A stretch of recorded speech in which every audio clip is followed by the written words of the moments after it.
नमस्कार, मैं रोशन हूँ।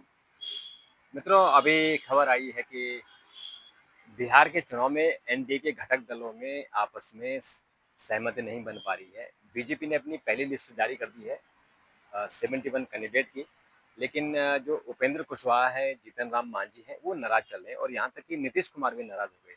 तो कल प्रधानमंत्री मोदी ने कल रात को नीतीश कुमार को फ़ोन पर भी बात की और उनसे अपनी नाराज़गी दूर करने की बात की। लेकिन उपेंद्र कुशवाहा ने कहा जब उनसे सम्राट चौधरी और विजय सिन्हा मिलने गए थे, तो उन्होंने मिले, लेकिन सम्राट चौधरी हाथ जोड़ के बाहर निकल गए, कुछ नहीं बोले। और उपेंद्र कुशवाहा ने भी कहा कि सब कुछ ठीक नहीं चल रहा है, not all is well in NDA. तो इस बात को लेकर अब चूँकि पहले चरण का जो वोटिंग है, जो पहला नॉमिनेशन है, वो 18 तारीख को खत्म हो रहा है और पहले चरण का जो मतदान है वो 6 नवंबर को होगा। तो उससे पहले ये सब चीज़ें होनी चाहिए थी। लेकिन जो समझौता हुआ एनडीए में कि 101 सीटों पर बीजेपी और जेडीयू लड़ेंगे और 6-6 सीटें दी हैं जीतन राम मांझी को और उपेंद्र कुशवाहा को और 29 सीटें दी हैं चिराग पासवान को। तो चिराग पासवान तो अब शांत हो गए क्योंकि उनको 22 सीटें देने का था, लेकिन उन्होंने जो झगड़ा किया, नाटक दिखाया, तो उसके बाद उनकी संख्या बढ़कर 29 हो गई है, तो वो शांत हो गए। लेकिन जो 6-6 सीटें मिली हैं दोनों को, वो दोनों 10-10 सीटें मांग रहे थे। 10-10 सीटें नहीं भी मिले, पर वो कह रहे थे कि अगर हमको जो हमारी मनपसंद सीटें हैं, हमारी कंस्टिट्यूंसी वाली सीटें हैं, वो मिल जाएं, लेकिन वो भी इनको कंप्रोमाइज़ करना पड़ रहा है। तो इसलिए वो ऐसा लग रहा है, अभी वो नाराज़गी व्यक्त कर रहे हैं, लेकिन अल्टीमेटली ऐसा लगता है कि वो फिर समझौता करेंगे क्योंकि जीतन राम मांझी ने तो अपने 6 कैंडिडेट घोषित कर दिए हैं। लेकिन उपेंद्र कुशवाहा ने अभी कैंडिडेट घोषित नहीं किए हैं, वो नाराज़ है। हो सकता है कि आज फिर आगे बातचीत हो बीजेपी नेताओं के और उपेंद्र कुशवाहा के बीच में।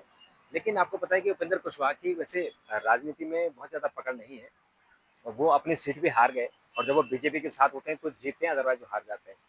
और उनके विधानसभा में भी उनको जब वो बीजेपी के साथ होते हैं तो 1-2 सीटें जीत जाते हैं, नहीं तो वहाँ पे उनको कुछ नहीं मिलता।